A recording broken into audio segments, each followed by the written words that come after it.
हरे राम राम राम हरे हरे, हरे कृष्ण कृष्ण कृष्ण हरे हरे, हरे राम राम राम हरे हरे, हरे कृष्ण कृष्ण कृष्ण हरे हरे. पुंडलीक वरदा हरि विठ्ठल श्री ज्ञानदेव तुकाराम, पंढरीनाथ भगवान की जय. मौली ज्ञानेश्वर महाराज की जय. जगद्गुरु संत तुकाराम महाराज की जय. अधिक मास भगवान की जय. गोपाल कृष्ण भगवान की जय. पांडुरंगा करू प्रथम नमन, दुसरे चरण संताचिया, त्यांच्या कृपादाने कथेचा विस्तारो. बाबाजी सद्गुरु दास तुका, काय माझी वाणी मानेन संतांसी, रंजवू चित्तासी आपुलिया. माझी वाणी तुझे वर्णी गुणनाम, ऐसे देई प्रेम काही कळा. मस्तक हे पायावरी, या वार करी संतांच्या. वक्रतुंड महाकाय, सूर्यकोटी समप्रभ, निर्विघ्नं कुरु मे देव, सर्व कार्येषु सर्वदा. श्री गणेशाय नमः. पूर्व अध्यायीचे कथा अनुसंधान. धर्मे केला प्रश्न कृष्णासी, आता तयावरी रुक्मिणी रमन उत्तर देते ऐकीची.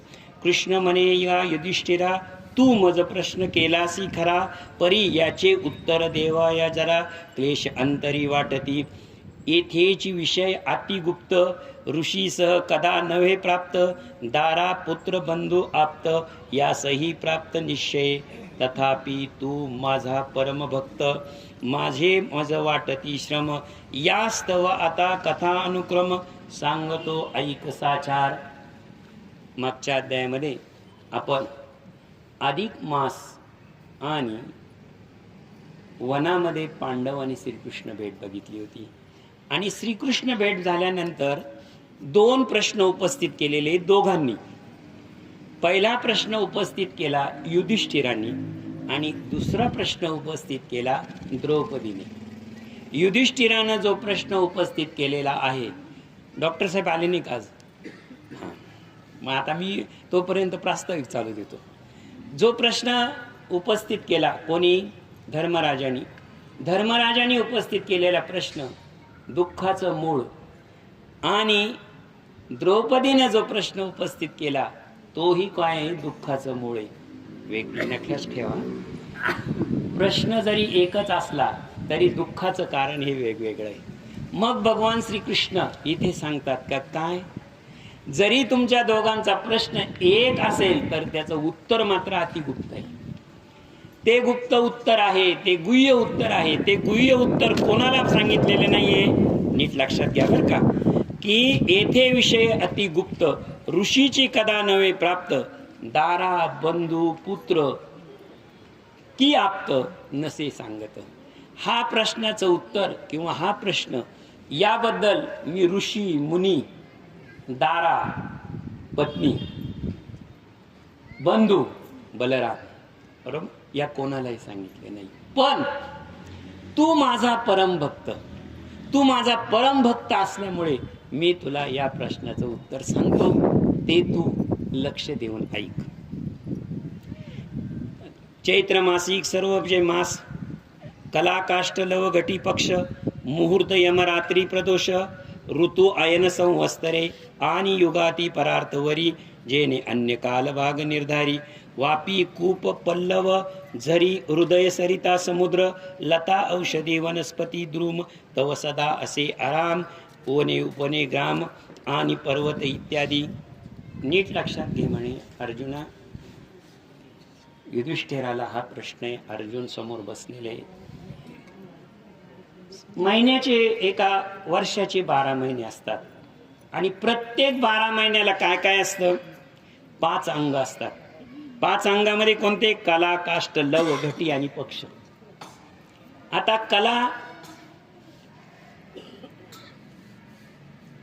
काष्ट घटी आणि पक्ष, साधारणपणे तुम्हाला घटकाभर, आपण घटकाभर शब्द व्यवहारात ऐकलेला आहे, बरोबर आहे की नाही? एक घटकाभर 8 घटिका झाल्या का 1 दिवस होतो, बरोबर आहे? 8 प्रहर. पक्ष माहिती आहे आपल्याला, कृष्ण पक्ष. आणि पक्ष माहिती आहे तुम्हाला. मग आता लव काय? माऊलींनी जर विचार केला तर लव या शब्दाचा अर्थ क्षण असा होतो. किती काय होतो? क्षण. क्षणाचं माप काय? देवाची द्वारी उभा क्षण भरी तेने मुक्तिचारी साधिले. एका क्षणाचा विचार माऊलींनी सांगितलेला आहे. पण तू क्षणाचा विचार सांगितलेला आहे, पण क्षणाचं अंतर किती आहे? लव. नीट लक्षात घ्या. एक टोकदार सुई जर घेतली, एक टोकदार सुई घेतली आणि जी कमलपत्रावर टोचली, एक सुई कमलपत्रावर टोचली तर तिला आरपार होण्यासाठी 3 क्षण लागतात. किती लागतात? 3 क्षण. पहिल्या क्षणाला स्पर्श, दुसऱ्या क्षणाला भेदन आणि तिसऱ्या क्षणाला रुदन. पार होते ती. 3 क्षण लागतात. मग क्षणाचं माप किती कमी झालं? बरं, आता क्षण कळाला. आता पुढे तुम्हाला एक कळायला पाहिजे, काष्टा. 18 क्षण एकत्र झाली का एक काष्ट तयार होतो. किती तयार? 18 क्षण एकत्र आले का एक काष्ट तयार होतो. आणि 18 काष्ट एकत्र आले का एक लव तयार होतो. इतका बारीक काळाचा विचार इथे सांगितलेला आहे. मुहूर्त. आणि या काळामध्ये जे मुहूर्त शोधलं जातं, मुहूर्त शोधलं जातं, ते कशाचं मुहूर्त शोधलं जातं? त्या क्षणाचं मुहूर्त असतं. मुहूर्तासाठी एक क्षण. म्हणजे विचार करा, कोणत्याही मुहूर्ताचा क्षण किती महत्वाचा असतो, जो दिलेला असतो आपल्याला तो. हे सर्व जे हे जे सांगितलं मी, की प्रत्येकाला पक्ष आहे, प्रत्येकाला घट आहे, प्रत्येकाला काल आहे, प्रत्येकाला सर्व महिन्यांना आहे.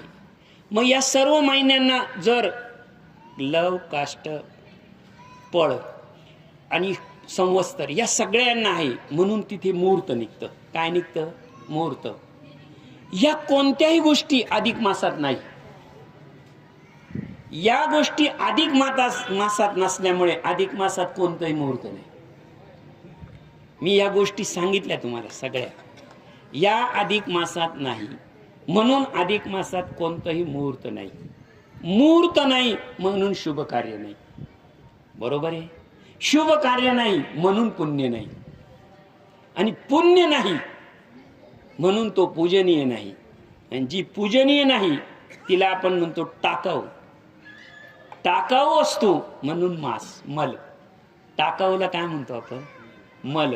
म्हणून या 12 महिन्यांनी त्यांनी सांगितलं की तुमचा जो हा जो महिना आहे, तुमच्यामध्ये कोणतंही मुहूर्त नाही, तुमच्यामध्ये कोणताही विधी होत नाही, कोणतंही शुभ कार्य होत नाही.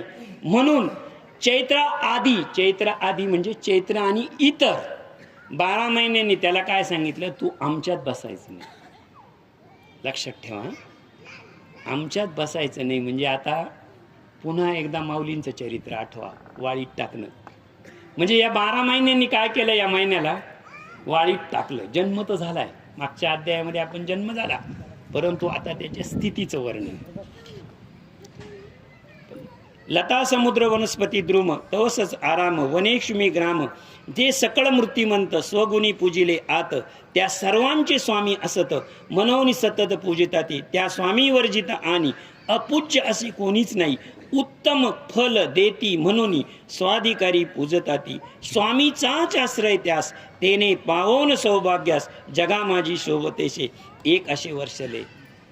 चैत्र ह्या 12 महिन्यांनी सांगितलं की कोणतीही गोष्ट असली, कोणतीही गोष्ट असो, एक साधे आपल्याला विहीर खोदायची असेल, बरं का, विहीर खोदायची असेल, आपण काय करतो? लगेच विहिरीला सुरुवात करतो का? नाही करत.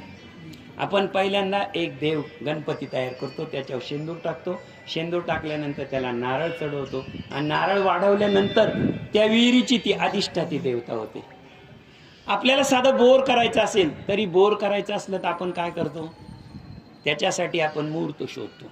लक्षात ठेवा, प्रत्येक गोष्टीला अधिष्ठान आणि मुहूर्त शोधतो आपण. मला सांगा, यामध्ये मुहूर्तच नाही आणि तुला कोणी अधिष्ठाता नाही, त्याच्यामुळे तू आमच्यामध्ये बरोबरीला बसू शकत नाही.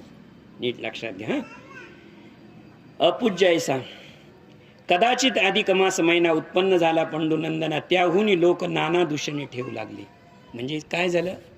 पंडुनंदना म्हणजे अर्जुना, जन्म तर झाला, पण जन्म झाला तर भाऊबंदकी म्हणजे त्याचे 12 महिने, भाऊबंदकीमधून त्याला एकत्र घेतलं नाही, 12 महिन्यांनी त्याला एकत्र बसू दिलं नाही. कोणत्या बाबतीमध्ये? मी 4 बाबतीत सांगितलं, 5 बाबतीमध्ये तुम्हाला सांगितलं की मुहूर्त बरोबर नाही, तिथी नाही, वार नाही, काहीच नाही. त्याच्यामुळे काय? कदाचित अधिक महिना उत्पन्न झाला पंडुनंदना तया नामदूषणी म्हणती ओ माल समान कुणीही यनाई यास हा अर्ण असे निशेष रवी संक्रांती विन. प्रत्येक महिन्यामध्ये शुद्ध पक्ष, अमावस्या आणि पौर्णिमा, चंद्र प्रवेश करतो आणि सूर्य प्रवेश करतो, असे सूर्य फिरत असतो. पण इथं कोणाचं नाही, याला तिथीच नाही, याच्यामध्ये संक्रमण नाही, याच्यामध्ये संक्रमण नाही. त्यामुळे काय झालं तर संक्रमण नसेल तर याला कोणतीही तिथी नसल्यामुळे याला मलमास असं नाव ठेवू आपण. कोणी 12 महिन्यांनी सांगितलं मलमास हे नाव ठेवू. हा निखिल जगाचा मळ म्हणून अस्पृश्य जाणे केवळ तै शुभ कार्यार्था सकळ अशुभ वर्षी ऐशी सेवी केली निर्बत्सना ते ऐकता अधिक महिना परम दुःखे पातला चिंताग्रस्त झाला. आणि निर्बत्सना ती ऐकता तो अधिक महिना परम दुःखे विलापत चिंताग्रस्त झाला. आणि म्हणे हाय हाय कटकटा केले काय तेने धरू कोणाचे पाय काही उपाय सुचेना. अधिक महिन्याची अवस्था अशी झालेली आहे की 12 महिने, 12 महिन्यामध्ये प्रत्येक महिन्याला काय होतं? प्रत्येक महिन्याला तिथी होती, प्रत्येक महिन्याला संक्रमण होतं, प्रत्येक महिन्याला मुहूर्त होता. परंतु या महिन्यामध्ये काहीही नसल्यामुळे याला नावही नाही. लक्षात ठेवा, याला नाव नाही. 12 महिन्यांनी बाजूला काढलं, 12 महिन्यांनी बाजूला काढलं, अशुभ म्हणून अस्पृश्य म्हणून बाजूला काढल्यामुळे याला सगळेजण मलमास म्हणायला लागले. नाव काय आलं आता? मलमास.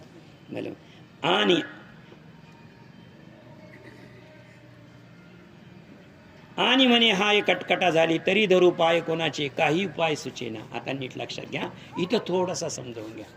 अधिष्ठान, अधिष्ठाता ह्या गोष्टी आपण ज्ञानेश्वरीमध्ये आणि गाथ्यामध्ये काय मोजतो? नीट लक्षात घ्या. एखादं मंदिर असतं, पांडुरंगाचं मंदिर आहे, मंदिराची किती भव्य वास्तू आहे आणि किती छोटी वास्तू आहे, पण त्याचा अधिष्ठाता कोण आहे? पांडुरंगाची मूर्ती आहे. खंडेरावाचं मंदिर असेल तर मंदिर कसं आहे यापेक्षा त्याचा अधिष्ठाता देवता खंडेराव आहे. बरोबर आहे की नाही? 12 राशी आहे, प्रत्येक राशीला नीट लक्षात द्या, प्रत्येक राशीला एक अधिष्ठाती देवता आहे, प्रत्येक राशीला चिन्ह आहे. मेष राश म्हणला का येडका, बरोबर आहे की नाही? तसं अधिक ह्या 12 राशी 12 महिन्यामध्ये असतात, परंतु या महिन्यामध्ये कोणतीही रास नाही, कोणतंही नक्षत्र नाही, कोणतंही चरण नाही. नीट लक्षात ठेवा, 12 महिने 12 राशी, 12 राशीचं प्रत्येक राशीचं 2.25 दिवसाचं चरण, 2.25 दिवसाचं चरण जर म्हणलं तर 12 राशींचे 2.25 दिवसाचं चरण म्हणलं तर 28 दिवस होतात. बरोबर. मग ह्या 28 तर दिवस आहे याच्यामध्ये, परंतु याच्यामध्ये राशी नाही, याच्यामध्ये नक्षत्र नाही, याच्यामध्ये चरण नाही. मग याच्यामध्ये जन्म मृत्यू आहे ना, पण जन्म मृत्यू आहे ना, पण जन्म मृत्यू आहे. मग त्याचं पुढे काय सांगितलं की जर या माझ्याला कोणीच नाही, मग माझ्यामध्ये ही क्रिया तरी का घडते? कशाची? जन्म मृत्यूची. तेवढ्या पुरता तर मी आहे ना, बाकी काही नसू द्या, परंतु या महिन्यामध्ये जन्म मृत्यू होत असतात. मग त्यांची, मला जर परमगती नाही, मी जर मलमास आहे, मी जर सर्व आहे, तर माझ्या काळात जन्म घेतलेला आणि माझ्या काळात मृत्यू झालेला यांना परमगती काय? हा प्रश्न उपस्थित होईल की नाही? झाला इथे.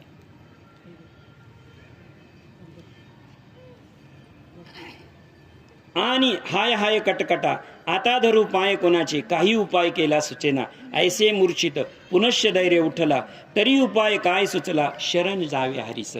आणि असं करताना नीट लक्षात घ्या, आता प्रत्येक महिन्याला मी तुम्हाला अधिष्ठान सांगितलं, प्रत्येक महिन्याचा स्वामी सांगितला, प्रत्येक महिन्याचं गुरु सांगितला, तिथी सांगितलं, सर्व होतं. 12 महिन्यांकडे होतं. याच्याकडे कोणी होतं का?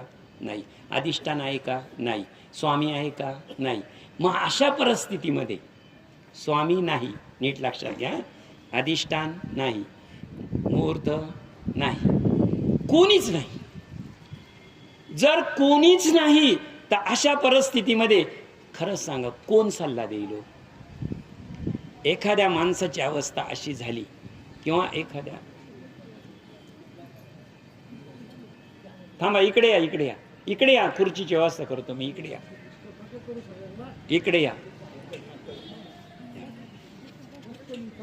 हा बर ठीक आहे ज्या महिन्याला मी तुम्हाला सांगितलं तर अशा परिस्थितीमध्ये जर इकडे या इकडे बस येतील येतील ते बस हा या मला बरं वाटत नाही तुम्ही या कोणीतरी अधिष्ठाता त्या व्यासपीठाला पाहिजे ना ह बसा अशी परिस्थिती झाल्यानंतर जर मलमास बाजूला पडलेला आहे त्याला स्वामी नाही त्याला गुरु नाही त्याला कोणी नाही अशा वेळेस तो विचार करता करता मूर्छित पडला आणि मूर्छित पडल्यानंतर पुन्हा तो उभा राहिला आणि उभा राहिल्यानंतर त्याने विचार केला जगात कोणालाच कोणीच जरी आपलं नसेल तर जगामध्ये एक श्रीहरी तर आपला आहे की नाही मग जर एक श्रीहरी आपला आहे तर आपण इतरांना शरण जाण्यापेक्षा आपण कोणाला शरण जाऊ श्रीहरीला शरण जाऊ मग राया ते अधिक मास तो वेगे पावला वैकुंठास तेथे प्रत्यक्ष जगदीश वसत सर्वदा मग अंतर्गृही प्रवेशून हरिसी आला न्याळूने ते रत्न खचित सिंहासनी बैसला असे आनंदे तैसा हरी पाहुनी सत्वर दंडवत केला नमस्कार सवेची जोडोनी दोन्ही कर उभा राहिला सादर आणि दुःखे आसवे गाळीत गैवरुनी बोले कापत मने देवा तू जगन्नाथ कैसा स्वस्त बैसलासी मी पामर अनाथ कृपण माझे का करीशी रक्षण तू असोनी करुणाघन मज ऐसा उपेक्षिशी मी निराश्रित असे म्हणोनी सर्वजने मज लागोनी मलमास ऐसे नाव ठेवून एकीकडे झुगारले हा वैकुंठामध्ये गेलेले अधिक मास गेल्यानंतर श्री हरी जगदीश्वर कुठे बसलेले रत्नजडी सिंहासनावर बसलेले आणि वैकुंठ हे कोणाचं घर आहे तर वैकुंठ हे श्रीहरीचं घर आहे याचा पुरावा हरिपाठाच्या 24व्या अभंगामध्ये जप तप कर्म क्रिया नेम धर्म सर्वा गटी राम भाव शुद्ध न सोडी रे भाव टाकी रे संध्य रामकृष्ण टाव नित्य फोडी जाती वित गोत कुळ शिळ मात भजे का त्वरित भावनायुक्त ज्ञानदेवा ध्यानी रामकृष्ण मनी तेने वैकुंठ भुवनी घर केले अगोदरचं चरण आठवा जाती वित गोत कुळ शिळ मात किती गोष्टी सांगितल्या जाती कुळ गोळ शिळ मात या कोणत्या होत्या का अधिक मासाला नव्हत्या या नव्हत्या परंतु एक हरी होता का नाही आणि एक हरी असल्यावर हरीचं स्थान कुठे आहे वैकुंठामध्ये बरोबर आहे का ज्ञानदेवा ध्यानी रामकृष्ण मनी तेने वैकुंठ भुवनी घर केले या गोष्टींचा उद्धार करायचा असेल तर वैकुंठाचा हरी करू शकतो लक्षात ठेवा उद्धार करणं दोघांच्या हातात आहे उद्धार करणं दोघांच्या हातात आहे गीतेमध्ये श्रीमद भगवद्गीतेमध्ये सांगितले उद्धरेत आत्मा आत्मनम न आत्मा अवसादयेत त्याच्यामध्ये भगवंत सांगतात एक उद्धार करायचा असेल तर श्री गुरु उद्धार करू शकतो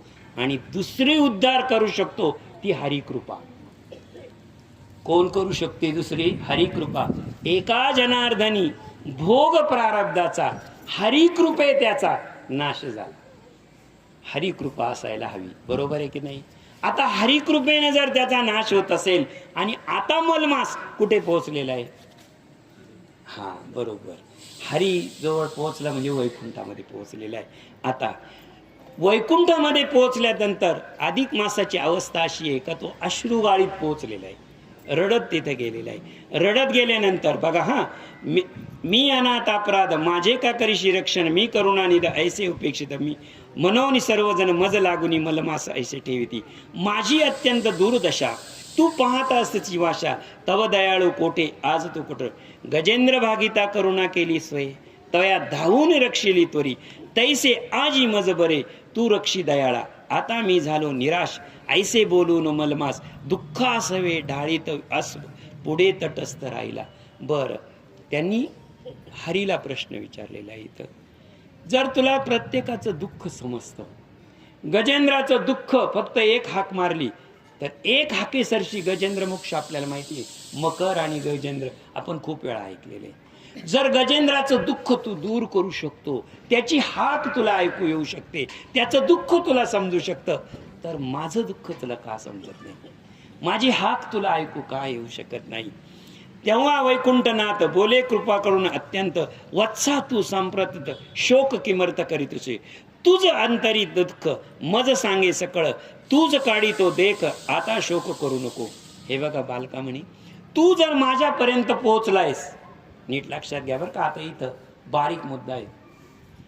त्यांना वाडीत कोणी टाकलं होतं? 12 महिन्यांनी. 12 महिन्यांनी मलमास म्हणून त्याला नाव दिलं होतं. मला सांगा, 12 महिन्यातला एक तरी महिना वैकुंठ हरीपर्यंत पोहोचलेला आहे का? पुराणात नाही कुठं आहे का? नाही. मग भगवंत सांगतो, अरे तू आता अश्रू का ढाळतो? ज्यांनी तुला मलमास म्हणून नाव ठेवलंय ते माझ्यापर्यंत पोहोचले का? नाही. आणि तू तर माझ्यापर्यंत पोहोचलाय, तू माझ्यापर्यंत पोहोचलाय. मग माझ्यापर्यंत तू पोहोचलाय, तू आलाय म्हणजे तू काही निष्पृह, तू काही अस्पृश्य, तू काही कमी असं कुठंच नाही ना. अरे हे माझे वैकुंठ स्थान, केवळ आनंदाचे सदन, त्याचा शोक करी मरण, ते कळी साचार येते शोक न करीसी, म्हणून आश्चर्य सकळाशी, आता तरी दुःख काय करते तुझीशी सांग पा. ऐसे हरीचे ऐकता भाषत मलमास झाला हर्षित, म्हणे तू तुझला जगात अज्ञान ऐसे. अज्ञान किती ऐसे? अरे तू कुठं पोहोचलेला आहे म्हणे? कुठे पोहोचला? वैकुंठात. वैकुंठात. वैकुंठ या शब्दाचा अर्थ माऊलींनी हरिपाठात सांगितलेला आहे, आणि इथे वैकुंठाचा अर्थ सांगितलेला आहे, ज्या जागेमध्ये वै म्हणजे दुःख. वै म्हणजे दुःख. मला एक सांगा, तुम्ही हिमालयात गेले, हिमालयात गेल्यानंतर पाणी सर्व गोठून जातं, पाणी सर्व गोठून जातं. मला सांगा, हिमालयामध्ये पाणी आहे का? नाही, बर्फ आहे. बर्फ वितळल्यावर त्याचं पाणी होईल हा भाग आहे, परंतु प्रत्यक्षात तिथं पाणी आहे का? नाही. वैकुंठामध्ये वै म्हणजे दुःख आणि कुंठ म्हणजे गोठणं, कुंठित होणं, गोठणं. जिथं दुःख गोठलं जातं त्याला म्हणतात वैकुंठ. इथं जर सगळं दुःख गोठलं जातं तर तुझ्या शिल्लकच काय राहिलं? तुझं दुःख कुठे? जेव्हा मलमासाने आपलं स्वतःचं दुःख शोधलं तर त्याला दुःखच सापडलं नाही. आणि दुःखच जर तुझ्याजवळ राहिलेलं नाहीये तर तू स्वतःला दुःखी का समजतो? अशा वेळेस मग मलमासाची अवस्था अशी झालेली आहे, अरे जर माझ्याकडं दुःखच नाहीये, माझ्याकडं दुःख शिल्लक राहिलेलं नाहीये, मग मी हर्ष, मग त्याला हर्ष आला की मी तर या 12 महिन्यांपेक्षा पवित्र आहे, मी भगवंताच्या जवळ पोहोचलेलो आहे आणि भगवंताचा आणि माझा संवाद सुरू झालेला आहे. अशा वेळेस मी स्वतःला दरिद्री समजणं, मी स्वतःला कर्म दरिद्री समजणं हा वैकुंठाचा अपमान आहे. हा अपमान कोणाचा आहे? वैकुंठ. 1000 लोक पंक्तीत जेवून गेले आणि त्याच्यात तुम्ही एकच उपाशी आले. खरंच सांगा, अन्नदात्याचा अपमान येतो आणि तुम्ही कर्म दरिद्री. तिथं प्रसाद तुम्हाला का मिळाला नाही? अन्नछत्र चालू होतं, किड्यामुंगीला जर तिथं प्रसाद मिळालाय, कोणीच अतृप्त राहिलं नाही, तुम्ही घरी येऊन म्हटले मी जेवलोच नाही. खरंच सांगा, अन्नछत्राचा दोष आहे का तुमचा दोष आहे? हा दोष तुमचा आहे, तुमच्या नशिबात ते प्रसाद नाही. तसंच आहे, तू वैकुंठापर्यंत पोहोचलाय आणि आता दुःखाची भाषा करतोय आणि दुःख सांगतोय मला. इथे वैकुंठामध्ये दुःख कुंठित होतं, इथे दुःख राहत नाही. अशा ठिकाणी तू आलेला आहे आणि अशा ठिकाणी आल्यानंतर तू दुःखाचं बोलतो, त्यावेळेस त्याची अवस्था काय झाली? ऐसे हरीचे ऐकता भाषित मलमास झाला हर्षित, म्हणे देवा तुझं अज्ञान माझे ऐसे. देवा मी तुझ्याजवळ अज्ञान घेऊन आलो होतो. काय घेऊन आलो होतो? अज्ञान. पण तुझ्या उपदेशानं, तुझ्या सहवासानं माझा आता अज्ञान गेलेला आहे. मग ही चराचर भूते सर्व व्यवस्थे राहते तुझं कोटस्थ, तरी विरहित अन्य काही जगा माझी नाहीत. ऐसा तू असता भगवंता अजान्य परिपुरता सर्वथा, तरी आता तू व्यथा सांगतो तत्वता.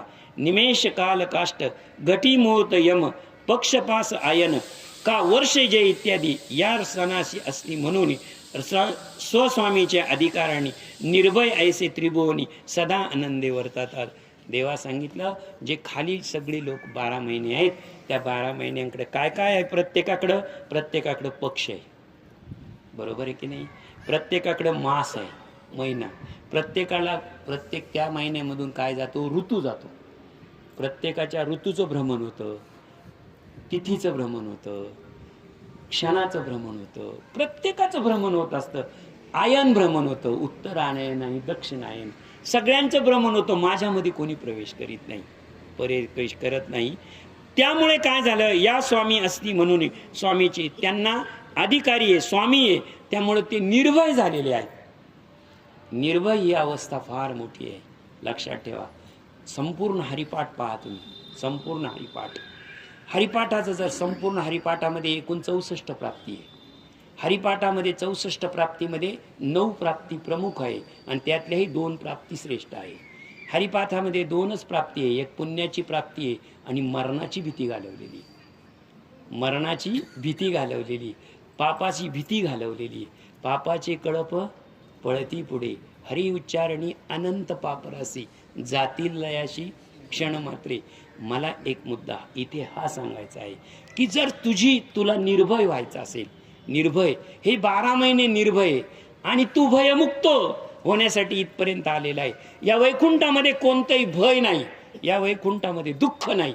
अशा जागी जर तू आलेला आहे तर तुझी अवस्था यामध्ये कशी पाहिजे? तर त्यासाठी जेवी विधवा नारी अनाथ, तियेसी न घेता शुभ कार्यात, अशुभ मनोनी व्यवहारात, मुख न पाहता तिचे, तेवीच झाली माझी अवस्था, हा मलमास निषिद्धाती, ऐशे जन विसळ बोलती, दुःख किती सांगू आता. ज्याप्रमाणे एखादी विधवा स्त्री असते आणि तिला शुभ कार्यामध्ये सामावून घेतलं जात नाही, त्याप्रमाणे माझं पृथ्वीवर जीवन होतं. मी वैधव्य जीवन जगत होतो. मलमासाचं दुःख आहे. यास्तव आता द्यावा प्राण, हेच इच्छिते माझे मन, निंद्यपण वाचे आपण, याहून मरण श्रेष्ठ, सर्वांग जळत तयासी निद्रा सुख, याहून अन्य सांगावायचे उरले काही नाही. देवाला सांगितलं की मला शेवटचं सांगतो. काय? माझी झोप उडाली होती आणि मला स्वतःला आत्महत्या करावी वाटत होती. याच्या पुढं तर काही दुःख नाही ना. खरंच सांगा, आत्महत्येचा विचार येणं हा शेवटचं दुःख आहे का नाही? त्याच्या पुढे काय दुःख आहे? त्याच्या पुढे 10 मिनिटं 5 मिनिटं लटकवून घेतलं खेळ खलास. परंतु मृत्यूचा विचार तुमच्या मनामध्ये येणं हे शेवटचं दुःख आहे. आणि भगवंता, ते शेवटचं दुःख माझ्या मनात येऊन गेलं. आता याच्यापेक्षा मी तुम्हाला काय दुःख सांगू वेगळं? देवा तू परमदुष्ट लोक परोपकार प्रिय विष्णू, आहेसी दृष्ट लोक विष्णू, दृष्ट लोक योग विष्णू, वेदी प्रसिद्ध, तरी तू निज धर्मासी पाहून सम्यक विचारेसी, जैसे जाईल तुझे मनासी तैसे करी भगवंता, ऐसे बोलो मलमास, तेथेच पडला कासावीस, तया पाहून सर्व लोकास बहु आश्चर्य झाले. तेव्हा हरीस आली दया, सानिध्य गरुड घाले माया, मालमास उठावया नेत्र संकिते सुचवले. आणि ज्यावेळेस त्यांनी सांगितलं की मला जीव द्यावा वाटत होता किंवा आत्महत्या करावा वाटत होते, असं म्हणून भगवंताच्या जवळून पायाजवळून तो उठायला लागला. नीट लक्षात घ्या, उठता उठता तो धाडकन पडला. कुठे? भगवंताच्या पायावर. भगवंताच्या पायावर पडल्यावर भगवंतानं गरुडाला सांगितलं काय? की तू याला हवा घाल, याला हवा दे. तेव्हा हरीसा आली दया, सन्निध्य गरुड होता, मलमास उठावया नेत्रसंग. त्या गरुडाने पंखे करून हळूहळू घातले पावन, तेने सावध होऊन बोलला हरिवचन. देवा तू करतो उपचार, परी हे नृतची साचार, तरी जगत कृपा जगदीश्वर, मरून शरण आलोसी, तरी टाकोनी अन्य काज, ना त्राही माज, शरणागती उपेक्षा तुझ योग्य नवे समर्था, तथापि तू देवा संप्रत माझी उपेक्षा करीसी किंमत. ऐसे बोलून थरथर कापत विलाप करिता पडिनीला, ते मलमासाची श्रीधर म्हणे, वत्सा तू उठ, तुझे कल्याण होईल सत्वर, विषाद करू नको. ज्यावेळेस गरुड आता हवा घालतोय आणि नेत्र म्हणजे डोळ्यांनी सांगितलं भगवंताने की तू त्याला उठव. जेव्हा गरुड उठवायला लागला तेव्हा त्याने पुन्हा भगवंताला सांगितलं की तुम्ही मला आज वाचवणारे, तुम्ही मला पुनर्जन्म देणारे आणि मला तुम्ही काय करणारे? पुन्हा खालीच पाठवणारे. कोणामध्ये? ह्या 12 महिन्यांमध्ये. तिथं पाठवल्यानंतर पुढे काय आहे? मला परत दुःखच आहे. मला ना कोणी स्वामी आहे, मला ना कोणी अधिष्ठाता आहे, न मला मूर्त आहे, न मला काही आहे. अशा वेळेस जर तुम्ही मला परत पृथ्वीवर पाठवलं, म्हणजे मी दुःखाला, ज्या दुःखासाठी ते दुःख सोडून तुमच्याजवळ आलो, परत ते दुःख भोगण्यासाठी तुम्ही मला तिथे पाठवणार. बरोबर आहे?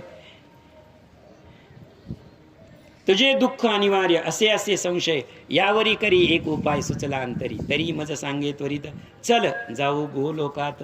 तेथे जे गोलोकात पुरुषोत्तम वसत आहेत. श्रीहरींनी सांगितलं, हे बघ तू माझ्यापर्यंत पोहोचलाय. कुठं पोहोचलाय? पोहोचलाय. आता आपण काय करू?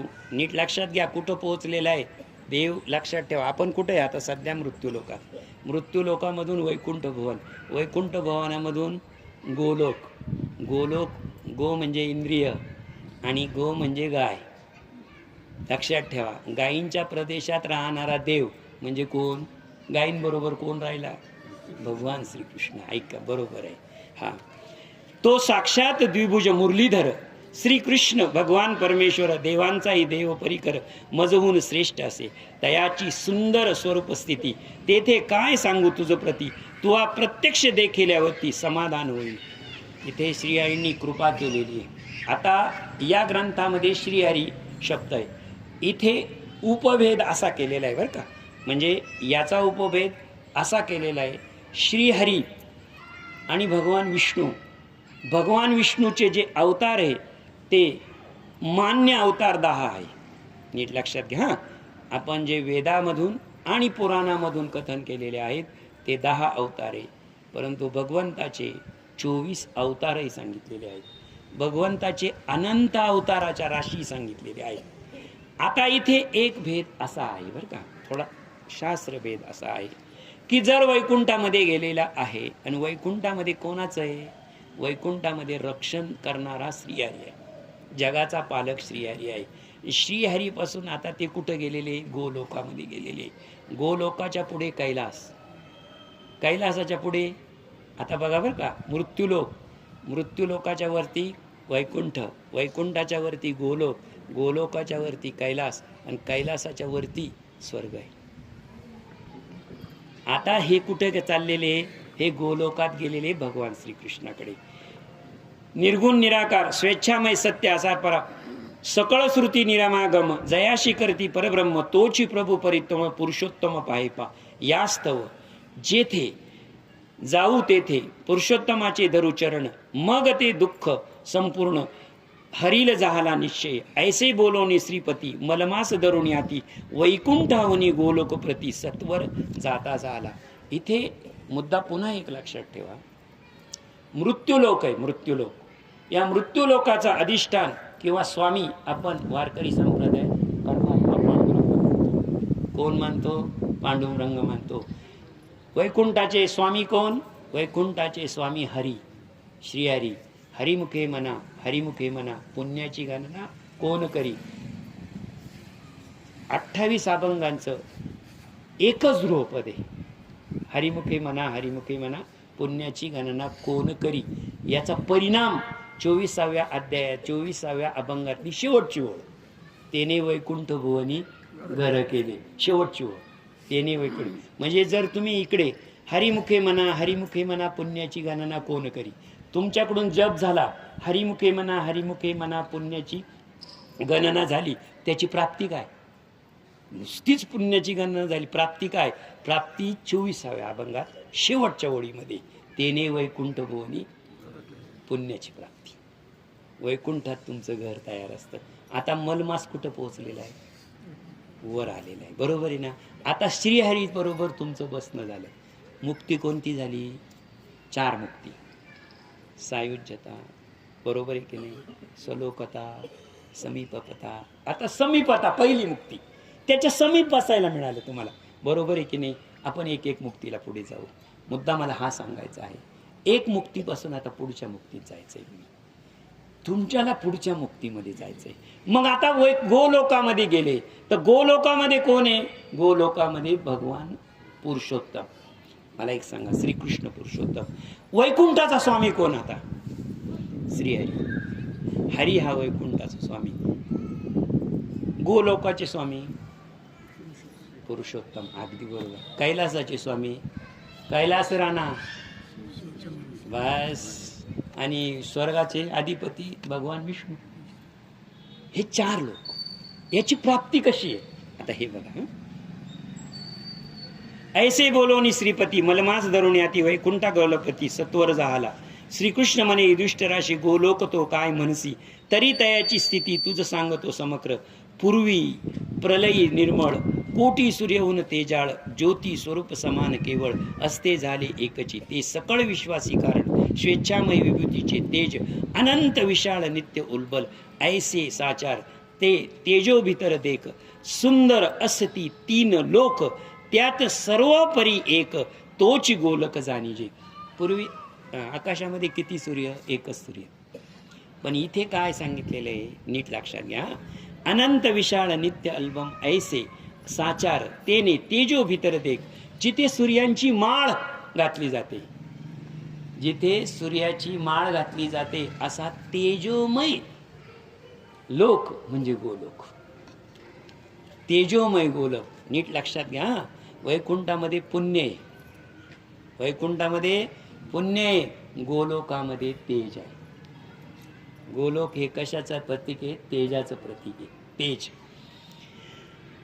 गोलोक रत्नभूमी विचित्र योग योगियासी अश्रुष्य पवित्र महाविष्णूची मात्र गती होय ती लोकी ये ईश्वर योग बळीसे अंतरिक्ष धरिले त्यासी आधी व्याधी जरा मृत्यू विवसी येथे नसती कदाची. वैकुंठामध्ये काय नव्हतं? वैकुंठामध्ये फक्त दुःख नव्हतं. मी तुम्हाला सांगितलं नाही का? वै म्हणजे दुःख आणि कुंठ म्हणजे गोठून जाणं. म्हणजे वैकुंठ म्हणजे वैकुंठात दुःख नाही. आता गोलोकात काय काय नाही बघा बरं का. गोलोकात काय नाही तर गोलोकामध्ये सगळ्यात महत्वाचं व्याधी नाही. गोलोकात कोणीच आजारी नाही. आधी व्याधीचं कामच नाही. आजार पण तिथे नाही. दुसरं काय? जरा. गोलोकामध्ये कोणालाही म्हातारपण नाही. खरंच सांगा दुःख कशात येवं? तुम्हाला आम्हाला दुःख, आजारात दुःख नाही का? म्हातारपण हे दुःख नाही का? आणि मृत्यू तर हे सगळ्यात भयंकर दुःख आहे. मग ह्या 4 दुःख आहे. जन्म मृत्यू जरा व्याधी सांगितलं महाराजांनी. हे कोणतेच दोष कोणत्या लोकात नाही? गोलोकात नाही. वैकुंठात पोहोचले तुम्ही तिथं काय नाही? दुःख नाही. गोलोकामध्ये काय नाही? गोलोकामध्ये म्हातारपण नाही. गोलोकामध्ये आजार पण नाही. गोलोकामध्ये उच्च नीचता नाही. हा माझ्यावर मोठा आहे, मी मोठा आहे, तू माझ्यावर मोठा आहे असं काहीच नाही. आणि सर्वात महत्वाचं मृत्यू नाही. कुठे? गोलोकामध्ये. नानाविध रत्न खचित असंख्य मंदिरे तेथ असत ती गोलोक अत्यंत सुशोभित दिसतायत आणि गोलोकाखाली दूर 50 कोटी योजनाहून दक्षिण सवे बाजूस सुंदर 2 लोक आहे पात. त्यात दक्षिण भागी एक जे जान वैकुंठ लोक तयाचा विस्तार अतिसुरेख 1 कोटी योजने. आता योजना हे एक माप आहे बरं का. योजना पूर्वी अगदी पूर्वीचे माप आहे ना, सर्वात छोटं माप काय होतं? बोट. किती? 2 बोटं घे. किती? 3 बोटं घे. 4 बोटं राहू दे, 5 बोटं राहू दे. सर्वात छोटं माप काय? बोट. पुढचं माप पंजा म्हणजे पंजाभर. पुढचं माप वीतभर. पुढचं माप हात. कत? हात. त्याच्यानंतर पुढचं माप 1.5 हात. 1.5 हात. त्याच्यानंतर 1.5 हात माणसाचं हे शरीर असतं म्हणजे इथून तर इथपर्यंत आपल्या कमरेपर्यंत. नंतर पुढचं माप 3.5 हात. 3.5 हात म्हणजे आपलं शरीर सगळं. आपण काय म्हणतो 3.5 पाताची जागा असली का झालं. हे माप बरं का. 3.5 हाताच्या पुढे जागा काय म्हणाल मग तुम्ही? आता त्याला पुढे म्हणायची पाऊल. टांगा म्हणायचो आपण. किती टांगा घातल्या त्या? बरोबर आहे की नाही? टांग्याच्या पुढं काय माप झालं? टांग्याच्या पुढं माप झालं गाडा. घोड्याचा गाडा टाकल्यानंतर तो किती टापा टाकतो त्याच्यावर अंतर आहे. घोड्याला पळायला किती, त्याच्यावरच अश्वशक्ती काढलं ना. बरोबर आहे की नाही? आणि एक घोडा नीट लक्षात ठेवा. एक घोडा जेव्हा 1.25 तास पळतो. किती तास? 1.25 तास पळतो तेव्हा 1 योजन तयार होतो. 1.25 तासाचं घोड्याचं पळणं. आता तुम्ही म्हणाल घोडा कोणता घोडा? त्याच्यात अनेक उपप्रकार निघतील, पण तिथेही घोड्याचं माप सांगितलेलं आहे. जो घोडा यज्ञासाठी योग्य असतो त्या घोड्याचं पळणं. आता यज्ञाला कोणता घोडा असेल, आता तो तुम्ही विचार करायचा. मला एक सांगा, त्याच्या बाजूला वैकुंठ लोकापेक्षा 50,000 योज तिथं कोणतं लोक आहे? हे आहे आपण गोलोकामध्ये आलेलो आहे. त्याच्या दक्षिण भागी एक तोची जाण वैकुंठ लोक. गोलोकाच्या दक्षिण बाजूला काय आहे? वैकुंठ लोक. बरोबर आहे का? दक्षिण बाजूला वैकुंठ लोक. तयाचा विस्तार अतिस्वरिक स्वरूप 1 कोटी योजनी. तयाची ती वसती ते सर्व ही विष्णू असती. विष्णू समान तयाची स्थिती भी नाहीच, भिन्नाकृती नाहीच. चतुर्भुज घन सावळे, पितांबरी तेजवळे, शंख चक्रा गदा कमळे. त्याची असती सर्वांचे, तरी तेथेची स्त्रियांना सकळ. लक्ष्मी ऐसे असते सोजवळ, तया तो वैकुंठ निर्मळ असे ते राजेंद्र. आता गोलोकामधून पुढचं लोक तुम्हाला कोणतं सांगितलेलं आहे मी? कैलास. कैलासाच्या पुढे मी तुम्हाला स्वर्ग सांगितलेलं आहे. लक्ष्मीचा वास आहे, तिथं भगवान विष्णूचा वास आहे. तयाचे उजवीकडे दूर शिवलोक अतिसुंदर. आता मी तुम्हाला दक्षिणेला कोणता सांगितला? आपण वैकुंठात आहे बरं का. आता आपल्या दक्षिण बाजूला कोण आहे? आपल्या दक्षिण बाजूला आता गोलोक. आता गोलोक जर तिथं गेलेलो आहे तर आपण उत्तरेकडे जावं लागेल ना. आपल्या उजव्या हाताला गेलं तर त्या उजव्या हाताला जेव्हा जाऊ आपण, तेव्हा तिथं कोणता आहे? चतुर्भुज पितांबरधारी तेज शंकरचक्र अतयाची श्रिया सकळ. लक्ष्मी ऐशे तिज सोजवळ, तो वैकुंठ निर्मळ राजेंद्र. तयाची डावीकडे दूर शिवलोक शोभत असे. इकडे वैकुंठ लोक आहे, इकडे वैकुंठ लोक आहे, आणि इकडे कोण आहे? शिव. इकडं नाही, इकडं उजव्या हाताला तुम्हाला काय सांगितलं आहे? नीट सांगा बरं, नीट लक्षात घ्या. वैकुंठामध्ये आपण बसलेलो आहे. वैकुंठामध्ये बसलो. दक्षिणेला मी तुम्हाला काय सांगितलंय? गोलोक सांगितलंय. त्याच्या विरुद्ध दिशेला म्हणजे उत्तरेकडे काय आलोय आपण? विष्णूची नगरी, भगवान विष्णूचा स्वर्ग आहे. आणि या स्वर्गाच्या पाठीमागे कैलास आहे. कैलास कुठे आहे?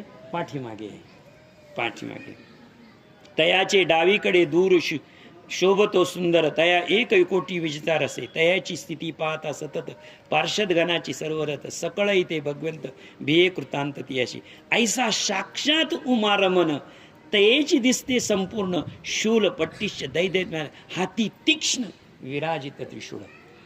आता जिथे आले तुम्ही तिथून हे भ्रमण चालू आहे. पहिल्यांदा आपण गोलोक आणलं, तिथे पुरुषोत्तम. इकडे तर आपण स्वर्ग लोकात आलो, तिथे भगवान विष्णू आणि लक्ष्मी. आणि कैलासामध्ये कोण आहे आता? भगवान शंकर. सर्वांगी शुद्ध भस्माची उटी, नग यचोत कंठी, अर्धचंद्र कोर्त ललाटी, कासे लंगोटी सर्वांची. आणि तयाचे गंगाधर, त्रिनेत्रयुक्त मनोहर, तेव शिवलोक सुंदर. हे अति पवित्र पहा. आता खरं सांगा, इथे एक शंका आहे की नाही? जर खाली 12 महिन्यांमध्ये जो जन्माला आला, त्याला सगळ्यांनी काय ठरवलं? मलमास. आता तो कोणाबरोबर फिरतोय? श्रीहरींबरोबर. बरं, श्रीहरींबरोबर फिरतोय म्हणजे यात्रा कशाची झाली? त्यांना कोण दाखवलं? गोलोक दाखवला. गोलोक दाखवल्यानंतर कैलास झालाय, आणि कैलास झाल्यानंतर स्वर्ग झालाय, आणि स्वर्ग झाल्यानंतर आता पुढचं बघा. कृष्ण म्हणे राया ऐक, जो तेज रूप कथिला गोलोप, तयाचे अभ्यंतरी एक. अभ्यंतरी शब्दाचा अर्थ मध्यभागी. अध्ययन एक ज्योती सुंदर, ती परमानंदाचे कारण. परमात्मा नित्य तेज, सकळ योगी तियेचे ध्यान. ज्ञानवृष्टी करीत असे. आता नीट लक्षात द्या. आता थोडंसं आपण पाहायचं. काय काय सांगितलं मी तुम्हाला? वैकुंठ सांगितलं, गोलोक सांगितलं, स्वर्गलोक सांगितलं, आणि कैलास सांगितलं. त्या कैलासाच्या मधोमध एक ज्योती आहे. नीट लक्षात घ्या. हं. कृष्ण म्हणे रायासी, जिओ तेज रूप कथिला गोलक, तयाचे अभ्यंतरी. अभ्यंतरी म्हणजे मध्यभागी, मध्यभागी एक ज्योती सुंदर. इथं थांबू. आता पुढची ओळ मी सांगतो. सगळेजण बसलेत ना आता? बरोबर आहे ना?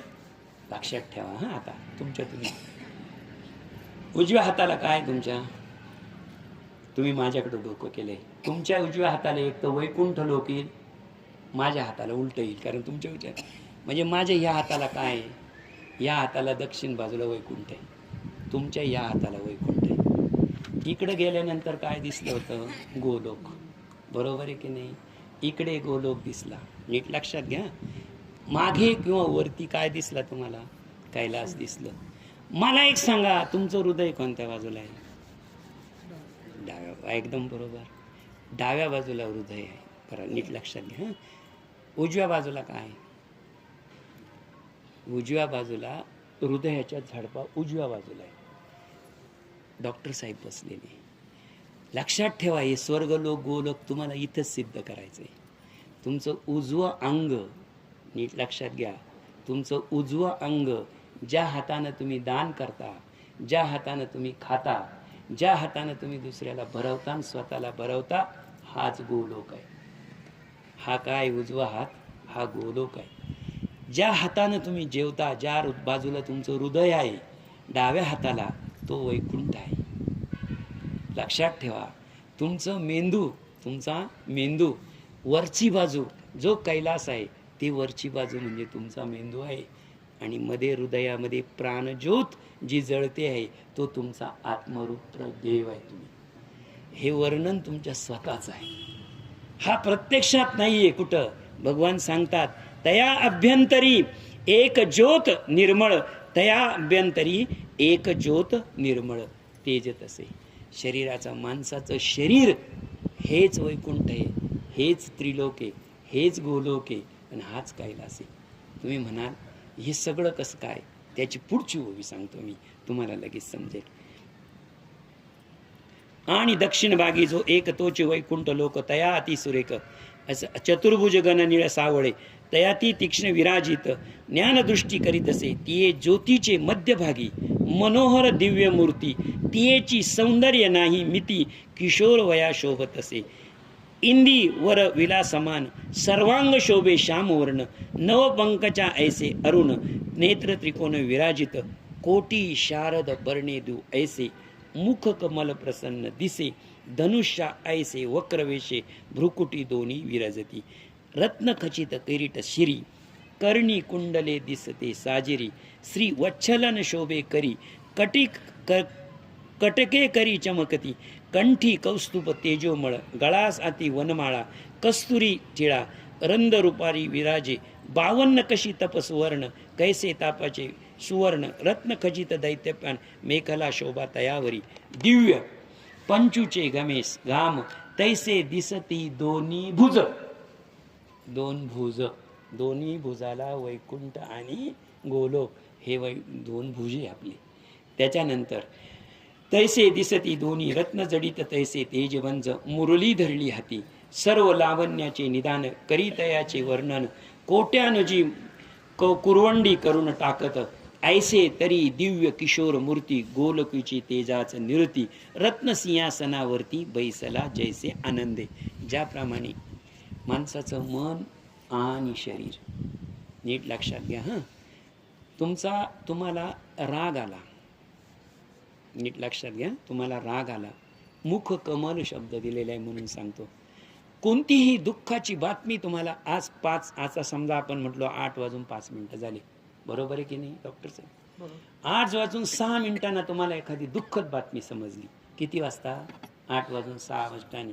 सांगा 8:05 तुमचं वजन 85 किलो होतं, 8:06 वाजता दुःखद बातमी समजली, ते लगेच 40 किलो होतं का? किती किलो होतं? काही बदल होत? बरोबर आहे. म्हणजे दुःखाचा शरीरावर बदल होत नाही असं म्हणलं तर बरोबर होईल का? बरोबर होईल का? तुम्ही तर म्हणले बदल काहीच होत नाही, बरोबर होत नाही का? बरोबर. मग दुःखाची बातमी कळाली तुम्हाला, तर तुमचा पहिला परिणाम कशावर होतो? मुख कमल. चेहरा पडला आणि चेहरा फुलला, या दोन गोष्टी आहे की नाही? बरोबर आहे की नाही? चेहरा फुलतो कधी? जर माणसाला आनंद झाला तर, आणि चेहरा पडतो कधी? दुःख झालं तर. मग जो लोक सांगितलेला आहे इथे, जो लोक इथे सांगितलेला आहे, त्या दुःखामध्ये या जो मलमास आहे, त्या मलमासाच्या जे तेज आहे, हे जे लोक आहे, त्या लोकांमधल्या पहिल्यापैकी सर्व लावण्याचे निदान तरी तयाचे करू वर्णन, कोट्यानु कोटी कुरवंडी करून टाकावे, असं तुका म्हणे काया करीन मी कुरवंडी. पुन्हा शब्द आलेला आहे तिथं. एक वेळ करी या दुःखा वेगळे दुरितांची जाळे उगवून या. आठवीन पाय, आठवीन पाय. फक्त आपण वचन देऊन खाली आलो. हा माझा नवस रात्रंदिवस. तुका म्हणे काया करील कुरवंडी. प्रत्येकाने काया ओवाळून टाकावी. प्रत्येकानं शरीर ओवाळून टाकावं. शरीर तिथेच सोडून द्यावं. कारण सुखदुःखाचा लेप शरीराला कधीच लागत नाही. तुम्ही म्हणाल एकच काय? मी नाही सांगत, शास्त्र सांगतं. मला एक सांगा, तुम्हाला आजार झाला शरीराला होतो की नाही? लय पावतं ते काय पावतो? शरीर पावतं. बरोबर आहे की नाही? शरीर आणि देह हे एकाच समानार्थी शब्द आहे.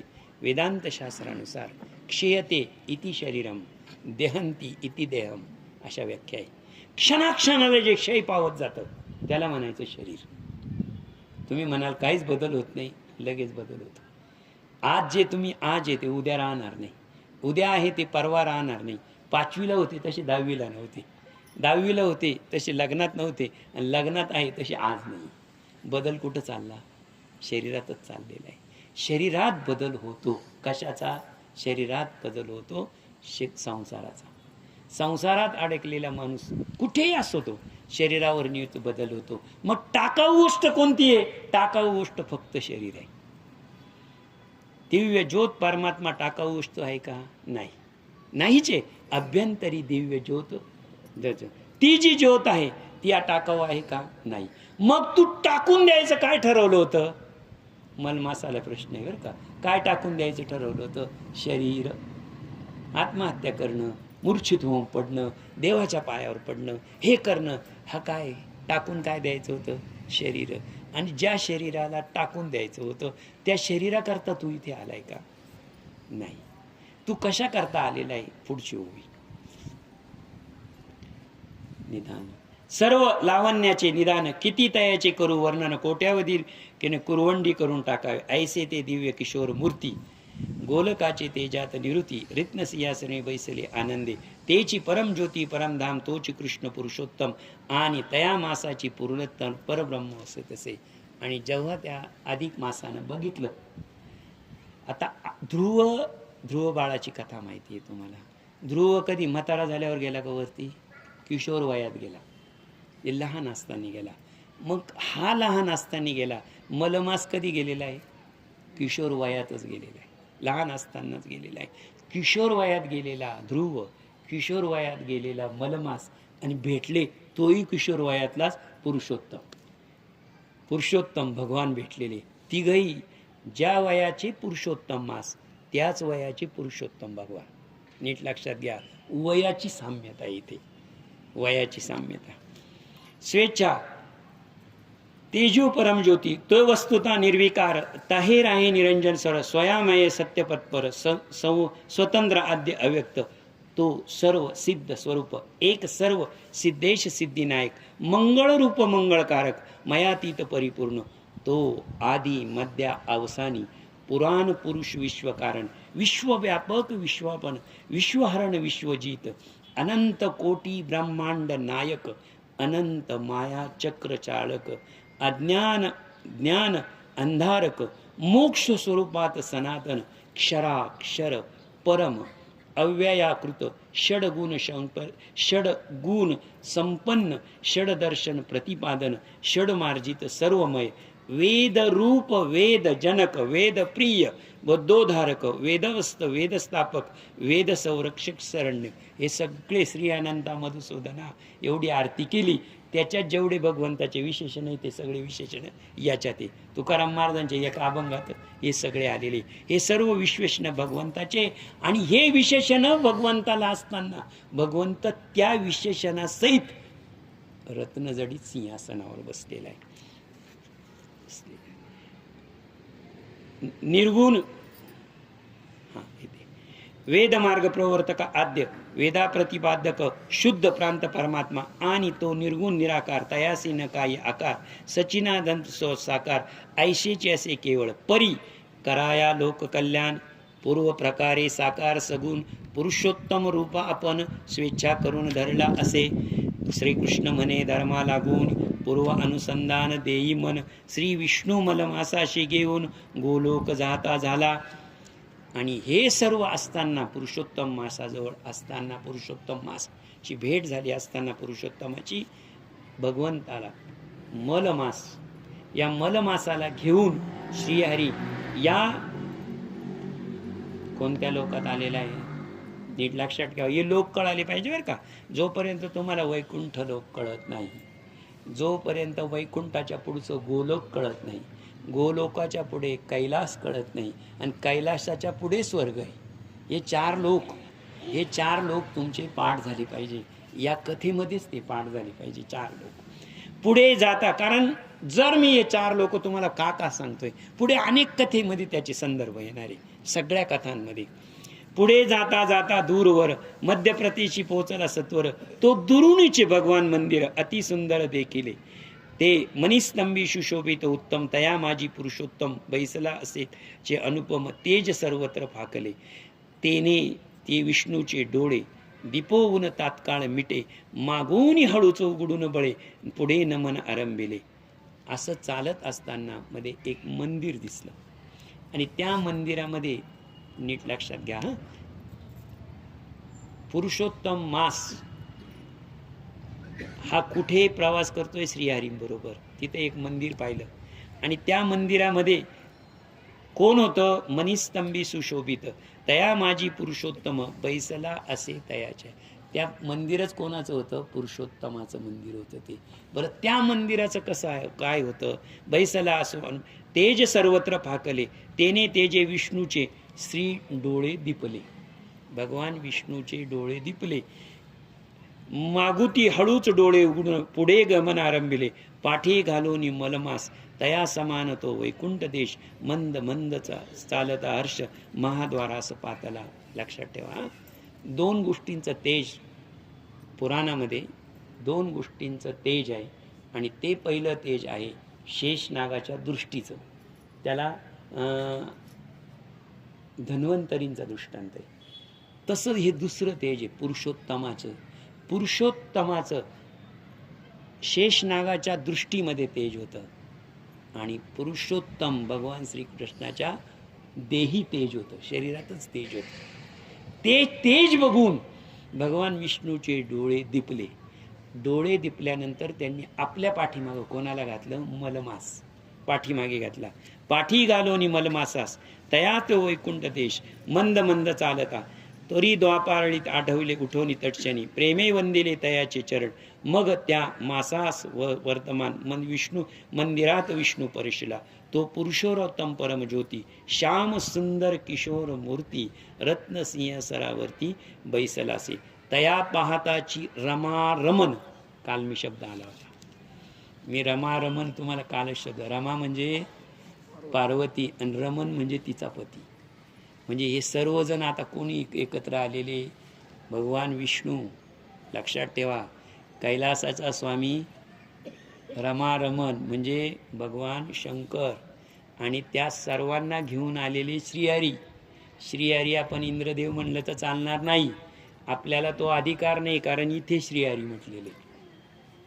आपण जर इंद्र म्हटलो तर आपल्या याच्यामध्ये ग्रंथाच्या ओविशी व्याभिचार होईल तो, आणि तो आपल्याला करायचा नाही. तो पुरुषोत्तम परमज्योती श्यामसुंदर सिंहासने ऐसे बोलला आनंदे, तया पाहताची रमान आनंदे स्वय आणून बसविला, मग पुरुषोत्तमे तयासी कथले असनी बसवायशी, तई विष्णू बहु विनयसी वरी बैसाला झाला. नीट लक्षात घ्या हां.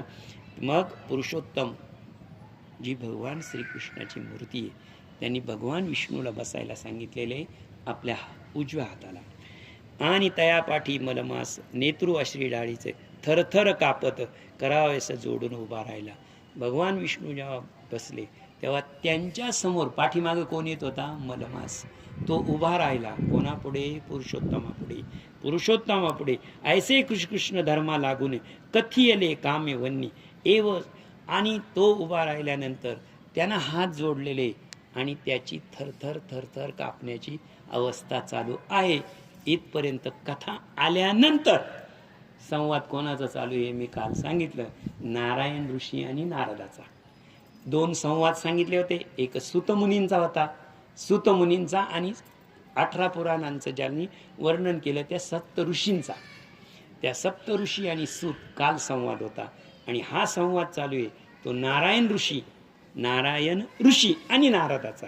नारदाने तर ही कथा संपवलेली आहे. ऐसे श्रीकृष्ण धर्मा लागुनी कथियेले काम्यवनी एवं साक्षात नारायण मुनी नारदासी कथिता झाला. हीच कथा नारायण ऋषींनी त्यांच्या आश्रमामध्ये नारदाला सांगितली. इति अधिक मास महात्म्यसार बृहन नारदीय परम सज्जन श्रोते ऐकौचतेर द्वितीय अध्याय मधुर हा इति द्वितीय अध्याय गोड हा. वा पुंडली हरी विठ्ठल श्री ज्ञानदेव तुकाराम पंढरीनाथ भगवान की जय. मौली ज्ञानेश्वर महाराज की जय. जगद्गुरु तुकाराम महाराज की जय. विठ्ठल.